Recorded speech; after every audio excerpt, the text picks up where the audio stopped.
혹시 그거 아세요? 2000년이나 된 고대 경전에 오늘날 우리가 겪는 번아웃을 해결할 기가 막힌 해법이 담겨 있다는 거요. 네, 오늘은 바로 그 이야기. 묘법연화경 화성육품에 나오는 환상의 도성, 비유를 한번 파헤쳐 볼 겁니다. 엄청나게 큰 목표 앞에서 지치지 않는 법, 그 지혜를 같이 한번 찾아보시죠. 자, 여러분도 혹시 그런 적 있으세요? 큰 프로젝트를 맡았거나 아니면 끝이 안 보이는 시험 공부를 할 때, 진짜 못하겠다. 그냥 다 그만둘까? 이런 생각이 드는 순간이요. 맞아요. 바로 그 막막한 느낌. 오늘 이야기는 바로 거기서부터 시작합니다. 자, 그럼 본격적으로 이야기 속으로 한번 들어가 볼까요? 이 모든 것 말이죠. 어마어마한 보물을 찾아 떠나는 아주 긴 여정에서부터 시작돼요. 한번 상상해 보세요. 어떤 여행자 무리가 있는데 저 멀리 어딘가에 엄청난 보물이 있다는 소문을 들은 거예요. 그래서 그 보물을 찾아서 정말 험하고 먼 길을 떠납니다. 거리가 무려 500료잖아? 이게 오늘날로 치면 수천 킬로미터나 되는 정말 황량하고 위험한 길이었죠.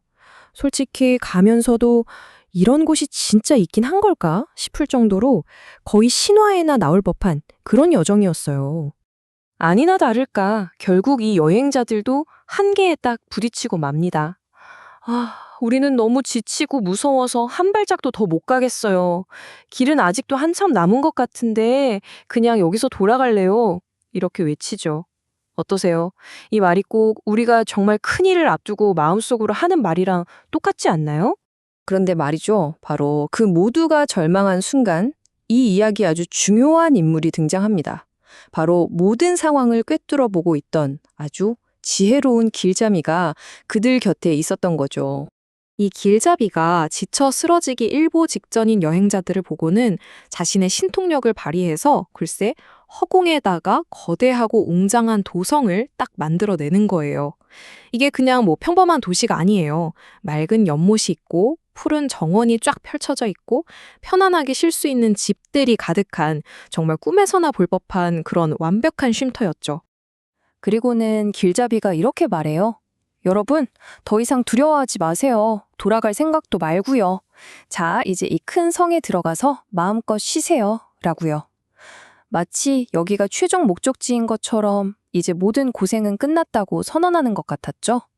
이 말을 들은 여행자들은 어땠을까요? 말할 것도 없죠. 너무 기뻐서 그 성으로 막 달려 들어갑니다. 드디어 끝났다. 우리의 고된 여정이 드디어 끝났구나 하면서요. 정말 마음 편안하게 휴식을 취하죠.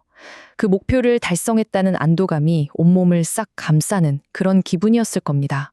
자, 그런데 바로 여기 여행자들이 그 평화로운 휴식을 만끽하는 바로 그 순간에 이 이야기의 진짜 핵심, 엄청난 반전이 숨어 있습니다.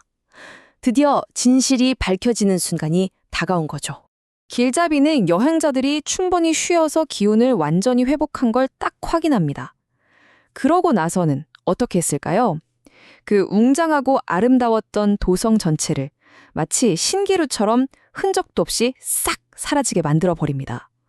안락한 휴식처는 온데간데 없이 사라지고 그들은 다시 덩그러니 길 위에 서게 된 거예요.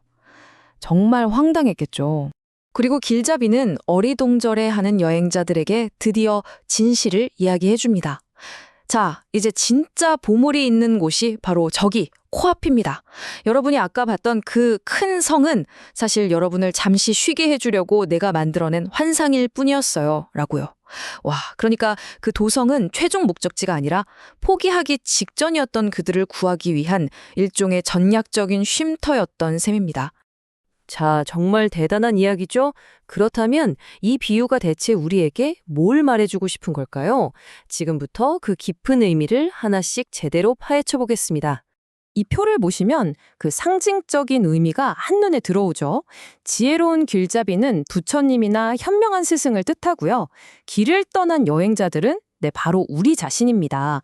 험난한 길은 우리가 인생에서 이루려는 큰 목표를 향한 여정 그 자체고요. 그리고 이 이야기의 핵심, 환상의 도성, 이건 바로 우리가 달성 가능한 중간 목표를 상징하는 겁니다. 이 길잡이의 행동을 불교에서는 아주 중요한 개념인 방편이라고 불러요. 방편이 뭐냐면요. 어떤 사람이 아직 궁극적인 진실을 받아들일 준비가 안 됐을 때 그 사람의 눈높이에 맞춰서 잠시 사용하는 일종의 자비로운 전략 같은 거예요. 더 큰 목표로 이끌기 위한 뭐랄까 선한 거짓말이라고 하면 이해가 쉬울까요? 이게 그냥 속임수가 아니라 생각해보면 정말 정교한 동기부여 전략이에요. 한번 보세요. 첫 번째, 먼저 여행자들의 절망과 피로를 정확히 알아차리죠. 두 번째, 그들에게 휴식과 동기를 주기 위해서 당장 달성할 수 있는 중간 목표, 즉 환상의 도성을 만들어줘요. 세 번째, 그 목표를 성취하게 해서 자신감과 기운을 회복하게 하고요. 그런 다음에 마지막으로 자, 이제 진짜 목표가 바로 저기 눈앞에 있다고 알려주는 겁니다. 정말 체계적이지 않나요? 그래서 이 비유의 진짜 핵심은 바로 이거예요. 환상의 도성과 엄청난 보물의 차이를 아는 것. 환상의 도성은 말 그대로 잠시 쉬어가는 곳, 최종 목적지를 위한 수단이고요. 엄청난 보물은 우리가 정말로 도달해야 할 목적 그 자체인 거죠. 이 중간 목표에 안주하는 게 아니라 이걸 디딤돌 삼아서 더 멀리 나아갈 줄 아는 지혜가 필요하다는 겁니다. 자, 그럼 이제 이 오래된 이야기에서 얻은 지혜를 한번 우리 현실로 가져와 볼까요? 바로 여러분의 삶, 여러분의 목표에 이걸 어떻게 적용할 수 있을지 같이 이야기해보죠. 정말 놀랍지 않으세요?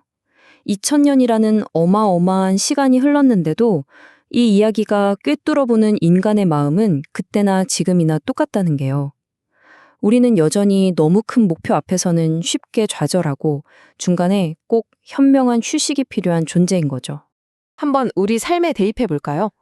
예를 들어 만족스러운 커리어라는 진짜 보물을 찾기 위해서 우리는 먼저 대학 졸업이라는 환상의 도성을 하나 세우죠.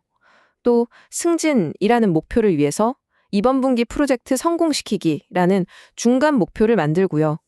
마라톤을 완주하고 싶다면 일단 5km 달리기라는 쉼터부터 만드는 것처럼요. 사실 우린 이미 우리도 모르는 사이에 이런 환상의 도성을 만들고 활용하며 살고 있었던 거예요. 중요한 건 이런 중간 목표들이 결코 실패나 포기가 아니라 아주 전략적이고 필수적인 휴식 지점이라는 걸 깨닫는 겁니다. 결국 이 비유가 우리에게 주는 가장 따뜻한 교훈은 바로 이거 아닐까요? 우리 스스로에게 그 지혜로운 길잡이가 되어주라는 것. 무조건 끝까지 달려 하고 스스로를 채찍질만 할 게 아니라 감당할 수 있는 작은 목표들을 세워주고 거기서 성취감을 느끼고 또 충분히 쉴 수 있도록 허락해주는 그런 자비심 말이에요.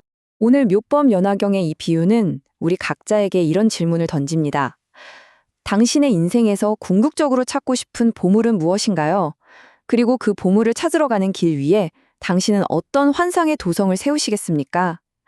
여러분 모두가 원대한 목표를 향해 나아가되 결코 지치지 않도록 스스로를 위한 지혜로운 길잡이가 되어주시길 바랍니다.